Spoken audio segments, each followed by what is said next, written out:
जरा सोचो, आप सुबह उठते हैं, फोन खोलते हैं और हेडलाइन चमक रही होती है कि फिल्म ने वर्ल्ड वाइड 4000 करोड़ रुपए कमा लिए। दिल खुश हो जाता है, फैन वॉर शुरू हो जाती है, स्टार को इंडस्ट्री का भगवान घोषित कर दिया जाता है। लेकिन दिमाग के किसी कोने से एक आवाज आती है कि भाई कुछ समय पहले तक हम 300-400 करोड़ की लाइफ टाइम ब्लॉकबस्टर की बात करते थे, फिर ये 4000 करोड़ कहां से आ गए। यहीं से शुरू होता है बॉलीवुड के बॉक्स ऑफिस का सबसे बड़ा खेल, और वो झूठ जिसमें नंबर बढ़ते नहीं भुलाए जाते हैं।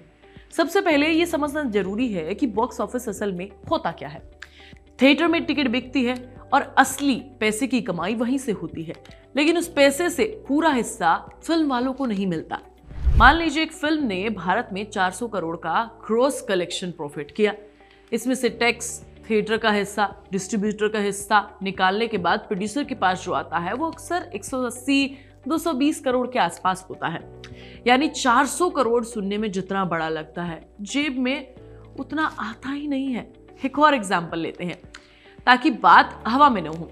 दंगल को ही देख लेते हैं। भारत में इसका नेट कलेक्शन 387 करोड़ के आसपास रहा। वर्ल्ड वाइड 2000 करोड़ के आसपास बताया गया। बजट था करीब 70 से 75 करोड़। इसमें कोई शक नहीं है कि फिल्म एक ऐतिहासिक हिट है, लेकिन यहां भी खेल वही है। चीन में जो कमाई हुई वो ग्रॉस में गिनी गई। करेंसी कन्वर्जन के बाद नंबर और बड़ा दिखा, लेकिन क्या वो सारा पैसा आमिर खान या इंडियन प्रोड्यूसर की जेब में गया? नहीं। चीन में थिएटर शेयर, लोकल टैक्स और डिस्ट्रीब्यूशन फीस काटने के बाद असली शेयर काफी कम रह जाता है।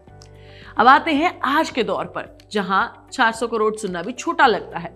पठान का एग्जाम्पल ले लेते हैं।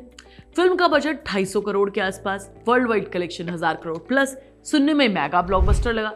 लेकिन जब ब्रेक डाउन करके देखते हैं तो इंडिया का नेट करीब 524 करोड़ रहा। यानी कि असली थिएटर की कमाई वही थी, बाकी वर्ल्ड वाइड ग्रोस में ओवरसीज टैक्स, एक्सचेंज रेट सब कुछ जुड़ा हुआ है।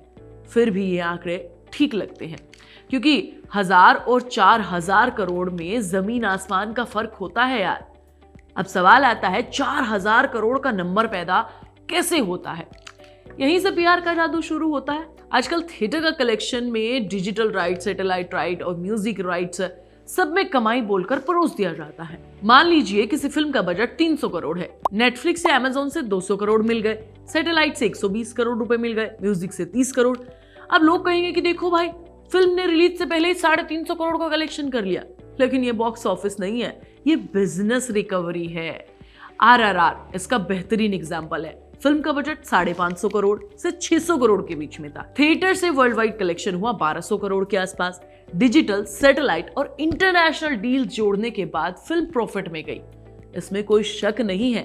लेकिन अगर कल को कोई कह दे कि आरआरआर ने 3000 और 4000 करोड़ का कलेक्शन किया है, तो सवाल उठना चाहिए थिएटर से या सब कुछ मिलाकर, है ना? क्योंकि दर्शक टिकट खरीदकर सिर्फ थिएटर की कमाई करवाता है, ओटीटी की नहीं। अब जरा साउथ की फिल्मों को देखिए, जहां टेक्नोलॉजी पर सच में पैसा लगाया जाता है। बाहुबली 2 का बजट करीब 250 करोड़ था और world wide gross collection 1800 crore, जहां टेक्नोलॉजी, वीएफएक्स और स्केल स्क्रीन पर दिखता है। लेकिन इसके बावजूद मेकर्स ने कभी 4000 करोड़ का ढोल नहीं पीटा, क्योंकि नंबर बड़े थे लेकिन झूठे थे। अब बॉलीवुड में हाल के समय में एक और फिल्म का एग्जाम्पल ले लेते हैं, जवान। Budget 300 crore, world wide profit 1100 crore के आसपास, शानदार कलेक्शन, कोई बहस नहीं। अब जवान 2 की बातें शुरू हो रही हैं, तो सवाल उठता है कि क्या हम कहानी और नए आइडिया की बात कर रहे हैं, या फिर सिर्फ इसीलिए सीक्वल बना रहे हैं क्योंकि अच्छे नंबर आए थे। जब इंडस्ट्री हर हिट के बाद सिर्फ सीक्वल का ऑप्शन सेफ मान लेती है, तो क्रिएटिविटी पे तो शक होता ही है यार, कि भाई कुछ बढ़िया नहीं आएगा शायद। अब रोबोट और टेक्नोलॉजी वाली फिल्मों का जिक्र होना भी जरूरी है। अब रोबोट जो फिल्म थी करीब 130 करोड़ में बनी थी और वर्ल्ड वाइड कलेक्शन लगभग 290 करोड़ था। उस समय में बहुत बड़ा नंबर था। फिर आया 2.0, जिसका बजट 575 करोड़ रुपए था। उसका वर्ल्ड वाइड ग्रोस कलेक्शन लगभग 800 करोड़ रहा। यहाँ साफ दिखता है कि टेक्नोलॉजी पर पैसा खर्च हुआ है, लेकिन कलेक्शन ने बजट को मुश्किल से कवर किया है। फिर भी अगर इसे कोई हजारों करोड़ की फिल्म कहे तो आधा सच लगता है। समस्या ये नहीं है कि फिल्में आधा पैसा कमा रही है, समस्या ये है कि नंबर को सच में बड़ा बनाकर पेश किया जाता है। 400 करोड़ की फिल्म को 4000 करोड़ की इमेज देना, ताकि अगली फिल्म के लिए स्टार की फीस बढ़े, बजट फूले और रिस्क हम लोग उठाएं। और फिल्म फ्लॉप होती है तो वहीं पीआर चुप हो जाती है। इसका असर हम सब पर पड़ता है। हम ये मानने लग जाते हैं कि हर बड़ी फिल्म हिट होती है, हर स्टार की इमेज बढ़ जाती है। फिर जब कोई छोटी फिल्म आती है तो हम उसे देखने नहीं जाते।